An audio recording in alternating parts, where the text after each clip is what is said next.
EU escalates sanctions on Russia, targets Chinese entities, and shadow fleet.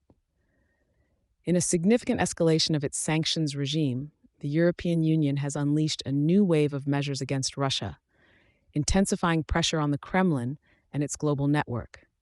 Announced by the EU Commission, this 15th package of sanctions extends its reach to include Chinese entities and a large number of vessels from Russia's so-called shadow fleet, which has been pivotal in bypassing Western sanctions.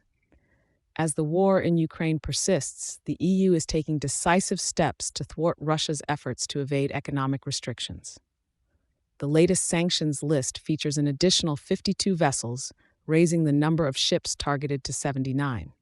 These vessels have been pivotal in transporting oil, weapons, and grains outside the regular channels that comply with Western insurance and regulatory standards. Notably, this batch includes ships previously identified for delivering ammunition from North Korea to Russia. The new restrictions mark a significant development as they bring the first full sanctions against Chinese persons and entities, signaling a broadened scope of the EU's sanctioning efforts. This move includes 7 Chinese individuals and companies accused of helping Russia circumvent EU sanctions and supplying sensitive military components. This expansion reflects growing concerns over China's role in supporting Russia's military endeavors, particularly through technology transfers. Among other additions are 84 new individuals and entities from various countries, including senior figures in Russia's energy sector and officials from North Korea. The list also features economic operatives from regions like India, Iran, Serbia, and the UAE, illustrating the global reach of Russia's operational network trying to sidestep sanctions.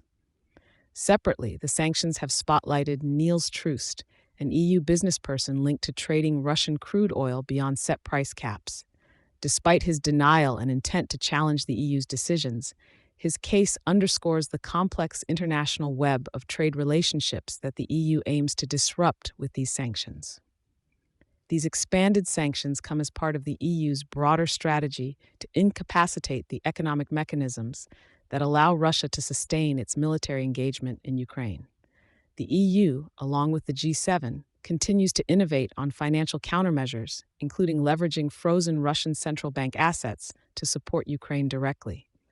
Looking forward, the EU is already preparing its 16th sanction package, expected to further tighten the noose with potentially more stringent measures against Russian liquefied natural gas and exports.